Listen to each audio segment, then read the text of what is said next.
चलिए जल्दी से आ जाइए आप लोग।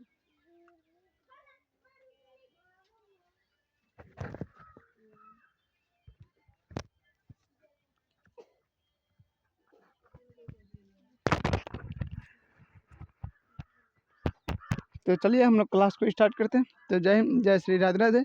तो जैसा कि आपको पता है कि हम लोग का आधुनिक इतिहास का जो कि आज 7वीं नंबर क्लास है, और इससे पहले वाला हम आपको जो कि 1773 का जो कि रेगुलेटिंग एक्ट है वहाँ तक आपको बता दिया गया था, ठीक है। और आज हम लोग 1773 का जो कि रेगुलेटिंग एक्ट है वहाँ से हम लोग पढ़ना स्टार्ट करेंगे, ठीक है। तो आज हम लोग कौन सा बुक से पढ़ेंगे, तो आपको पता है कि पीएससी में जो पूछा जाता है एम लक्ष्मीकांत जो बुक है वो बहुत फेमस है अभी डेट में, ठीक है। एम लक्ष्मीकांत हो गया, फिर बिपिन चंद्रा हो गया।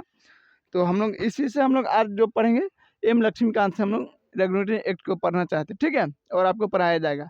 तो चलिए बाबू, सबसे पहले हम लोग देखते हैं कि ये जो 1773 का जो रेगुलेटिंग एक्ट है वो जो कि अपने आप में बहुत सारे कल के संवैधानिक महत्व रखता है, और भारत में ईस्ट इंडिया कंपनी के कार्यों को, ठीक है, नियमित और नियंत्रित करने की दिशा में ब्रिटिश सरकार द्वारा जो कि उठाया गया यह पहला कदम माना जाता है, ठीक है। क्या ब्रिटिश गवर्नमेंट के द्वारा जो कि उठाया गया यह पहला कदम माना जाता है 1773 का रेगुलेटिंग एक्ट। वहीं पर हम लोग बात करते हैं कि इसके द्वारा ही पहली बार जो कि कंपनी के जो कि प्रशासनिक मामले, ठीक है, क्या कंपनी के जो प्रशासनिक मामले हैं और जो कि राजनीतिक मामले हैं, ये दोनों कार्यों को मान्यता मिली, ठीक है, कि कंपनी अब क्या करेगी, प्रशासनिक और कार्य मामले करेगी, ठीक है। बट दोनों पहले क्या था, कंपनी दोनों करता था और बिना ब्रिटिश गवर्नमेंट के कॉलेज के आदेश से, ठीक है। बाकी अब इसको मान्यता मिली। कुछ समय बाद देखिएगा कि इसको अब अलग अलग कर दिया जाता है, आगे उसको हम लोग पढ़ेंगे। तो इसके द्वारा ही देखिए भारत में जो केंद्रीय प्रशासन की नींव रखी गई, क्या है, भारत में जो केंद्रीय प्रशासन का नींव रखी गई, ठीक है। और इस अधिनियम की प्रमुख जो आपको विशेषताएं मिलेगी उसको हम लोग एक एक करके पढ़ लेते हैं, ठीक है। तो पहला आपको क्या मिलेगा, तो पहला आपको मिलेगा इस अधिनियम के द्वारा बंगाल के जो गवर्नर हुआ करते थे, अब वो बंगाल के गवर्नर न होकर बंगाल के गवर्नर जनरल कहना लगे, ठीक है।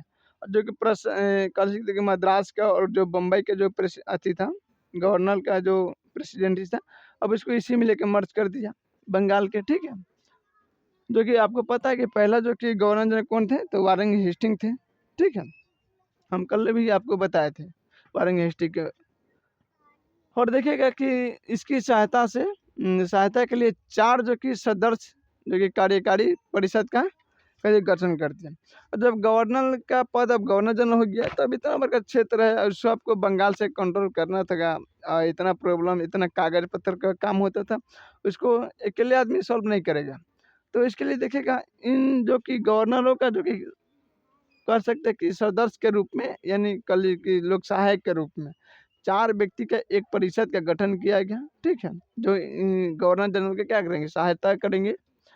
और इस अधिनियम के अंतर्गत ही देखिएगा कलकत्ता में 1774 ईस्वी में एक उच्च न्यायालय की स्थापना किया गया, क्या कलकत्ता में एक उच्च न्यायालय की स्थापना किया गया था, जिसमें देखिएगा कि एक मुख्य न्यायाधीश हुआ करते थे और 3 जो कि अन्य न्यायाधीश हुआ करते थे, जिसमें देखिएगा मुख्य न्यायाधीश उस समय कौन थे, तो एलिजा इम्पे थे। कौन थे, एलिजा इम्पे, जो कि उस समय का कॉलेज की मुख्य न्यायाधीश यानी चीफ जस्टिस हुआ करते थे। और इसके तहत ही देखिएगा कंपनी के जो कर्मचारियों को निजी व्यापार करने तथा जो कि भारतीय लोगों से, ठीक है, उपहार या रिश्वत लेने पर प्रतिबंध लगा दिया गया। इससे पहले जो एक एक्ट आया था, ठीक है, जिसके तहत देखिएगा कि जब आप नाम सुने होइएगा कि विद्रोह होता था, तो कंपनी इसमें क्या करता है कि जब नवाबों के समय में क्या था कि आपको बताया था कल कि हमें कर वसूलना, सैन्य मामले, विदेशी मामले से कौन देखता था, कंपनी देखता था। और उसमें देखिएगा कि ये जो कर वसूलने के बहाने, चाहे जो सैन्य प्रशासनिक मामले के बहाने, आप देखिएगा कि इसमें भारतीय लोगों से उपहार रिश्वत लिया करते थे, ठीक है। तो इस चीज़ पर प्रतिबंध लगा दिया। और इस अधिनियम के द्वारा ही ब्रिटिश सरकार ने, ठीक है, ब्रिटिश सरकार ने एक बोर्ड का गठन किया जो कंपनी पर नियंत्रण रखेगा। क्या है, कंपनी पर नियंत्रण रखेगा। वो बोर्ड का नाम देखिएगा कौन सा है, तो बोर्ड का नाम पड़ता है कोर्ट ऑफ डायरेक्टर, ठीक है, जो कंपनी के जो गवर्निंग बॉडी को, यानी जो गवर्नर के जो परिषद काउंसिल है, ठीक है, उसको क्या करते थे, अपने अब अंदर ले लिया और इनके माध्यम से ही देखिए कंपनी पर नियंत्रण जो कि यानी सख्त हो गया। ठीक है, इस गवर्नर बॉडी के द्वारा ही कंपनी के माध्यम से कंपनी पर नियंत्रण क्या हो गया, सख्त हो गया। ठीक है, आगे हम लोग बात करते हैं कि इसने देखिएगा भारत में इसके राजस्व, नागरिक और जो कि सैन्य मामले पर, ठीक है, जो कि जानकारी ब्रिटिश सरकार को देना आवश्यक कर दिया गया। इन जो बोर्डें स्थापित की गई थी, जैसे कि आपका कह सकते हैं कोर्ट ऑफ डायरेक्टर, तो इनका दायित्व क्या था कि जो भारत में जो एक्टिविटी हो रहा है, समझिए कि जो नागरिक यानी सिविलियंस के द्वारा क्या कंपनी किस तरह बिहेवियर कर रहा है। ठीक है, तो यहाँ के प्रशासनिक और सैन्य मामले, उसके बारे में, राजस्व यानी कर के बारे में, इस सब को जो कि मामले जो कोर्ट ऑफ डायरेक्टर किसको दिया करता था, तो उस समय के ब्रिटिश के जो कि पार्लियामेंट यानी ब्रिटिश गवर्नमेंट को दिया करते थे, और ये आवश्यक था, आपको देना ही देना है। ठीक है, इसीलिए आपको क्या कहता है, नियुक्त ही किया गया था। अब इस जो कि 1773 का जो कि रेगुलेटिंग एक्ट है, उसमें जो कुछ खामियां रह गई थी, यानी कमी के बात समझिए, तो उसको ठीक करने के लिए एक और जो कि कह सकते हैं कि संशोधन विधेयक आया, जिसे आप देखिएगा कि एक्ट ऑफ सेटलमेंट के नाम से भी जाना जाता है इस एक्ट को। जो कौन सा है, तो 1781 का जो संशोधन अधिनियम है, जिससे रेगुलेटिंग एक्ट को जो कि 1773 के खामियों को ठीक करने के लिए लाया गया था। यानी कह सकते हैं कि जो 1773 का जो रेगुलेटिंग एक्ट है, जो इसमें कमियां रह गई थी, उसको ठीक करने के लिए यहाँ पे लाया गया था। ठीक है, और देखिएगा कि इसी 1700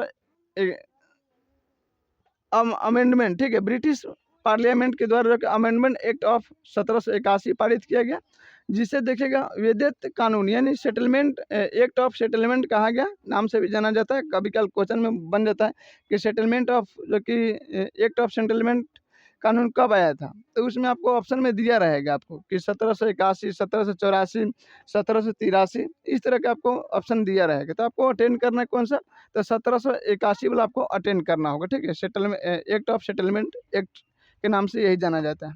आगे हम लोग बात करते हैं कि इस कानून ने देखिए गवर्नर जनरल तथा जो कि काउंसिल ली थी। ठीक है, क्या था इसमें, देखिए गवर्नर जनरल और गवर्नर जनरल की जो काउंसिल है यानी परिषद, जिसमें आप कह सकते हैं कि 4 सदस्यों का, ठीक है, 4 सदस्यों का जो कार्यकारी परिषद बनाया गया था, जो कि गवर्नर जनरल के हेल्प के लिए, सहायता के लिए। अब इस एक्ट के द्वारा देखिएगा कि इसको जो सर्वोच्च न्यायालय स्थापित किया गया था कब, तो 1774 में। तो जो गवर्नर जनरल की जो काउंसिल थी और जो गवर्नर जनरल थे, उस समय किसके अधीन आते थे, तो इस सर्वोच्च न्यायालय के अधीन आते थे। ठीक है, कोई भी जो कि गवर्नर जनरल चाहे उनका परिषद है, सर्वोच्च न्यायालय के बिना अनुमति से आप क्या कर सकते हैं, कोई कानून नहीं बना सकते। क्या, कोई कानून नहीं बना सकते हैं। बट जब ये एक्ट आया, एक्ट ऑफ सेटलमेंट, तो इस एक्ट के माध्यम से देखिएगा जो गवर्नर जनरल और उसके काउंसिल को इस सर्वोच्च न्यायालय के क्षेत्राधिकार से क्या करे, मुक्त कर दिया गया, यानी बाहर कर दिएगा। अब इसको करने का रीज़न क्या है, तो आप देखिएगा कि मान लीजिए कोई व्यक्ति के ऊपर अगर आप किसी को कार्यभार सौंप रहे हैं, ठीक है, और उसको आप स्वतंत्र रूप से छोड़ दीजिए कोई कार्य करने के लिए, तो वो ये करने का तरीका अलग होता है। और उसी पर किसी तरह का प्रेशर, जैसे मान लीजिए उसके ऊपर कोई ऐसा प्रेशर दबा दीजिए कि कोई डिसीजन उसको लेना पड़े था, जो कि तत्काल में तो ले ही ना पाए। ठीक है, तो वो आदमी उस चीज़ को बेहतर तरीके से नहीं कर पाएगा, माने उतना बेहतर तरीके से नहीं कर पाएगा। तो ठीक उसी तरह जो पहले बिजनेस हुआ करता था, ठीक है, पहले बिजनेस हुआ करता था, तो जो गवर्नर जनरल थे वो अपने स्वतंत्र प्रभा के रूप में कार्य करते थे, स्वतंत्र रूप से क्या करते थे, निर्णय लिया करते थे। बस जानती है सर्वोच्च न्यायालय के 1774 में स्थापना किया गया, और जब स्थापना हो गया तो जो गवर्नर जनरल की काउंसिल थी 4 सदस्यों का, और गवर्नर जनरल इसके अधीन में चल गया, क्षेत्राधिकार में चल गया। ठीक है, तब स्वतंत्र रूप से कोई निर्णय नहीं ले पाते थे, और इसलिए बिजनेस जो थी उस समय के प्रशासन सब क्या था, ठप पड़ने लगा, लॉस में जाने लगा। तो बाद में जो कि इस सेटलमेंट एक्ट आया, तो इसके माध्यम से देखिएगा कि इन काउंसिलों को अलग कर दिया गया। ठीक है, और इनके जो कृत्यों के लिए, ठीक है, आगे उन्होंने देखिए पद धारण के अधिकारों को भी समाप्त कर दिया। क्या, पद धारण के अधिकारों को भी समाप्त कर दिया गया। आगे हम लोग बात करते हैं कि इसी प्रकार के जो कि कंपनियों के जो कि सेवकों को भी देखिएगा उनके जो कि कार्य करने के दौरान की गई, ठीक है, जो कार्यवादियों के लिए जो कि सर्वोच्च न्यायालय के कह सकते हैं कि क्षेत्राधिकार से बाहर कर दिया। जो ऐसा समझिए आप कि कंपनी के जो कर्मचारी थे, जब कार्य करते थे उस समय जो गलतियाँ जो जो कुछ हो जाता था, तो सर्वोच्च न्यायालय इस पे एक्शन ले लेती थी, ठीक है? तो इनको कर्मचारियों को भी आप जो कि सर्वोच्च न्यायालय के क्षेत्राधिकार से बाहर कर दिया गया। इस कानून के देखिएगा राजस्व जो कि संबंधित मामले भी आपको देखने को मिलेगा, सुनने का ये सब जुड़ी मामले आपको देखने को मिलेगा इसी एक्ट से, सेटलमेंट एक्ट से। सर्वोच्च न्यायालय के जो कि क्षेत्राधिकार के बाहर कर दिया गया, कर वसूलने वाला भी टैक्स जो था ये सब आपका स्वतंत्र हो गया। अब गवर्नर जनरल ही सब कार्य करेगा, ठीक है? आगे हम लोग बात करते हैं कि इस कानून के द्वारा ही देखिए कलकत्ता में जो कलकत्ता के निवासियों थे उस सर्वोच्च न्यायालय के अंतर्गत ही रखा गया। जो बंगाल के जो सिविलियंस थे उनको सर्वोच्च न्यायालय के अंतर्गत ही रखा गया, ठीक है? उसके अंदर में रहेगा।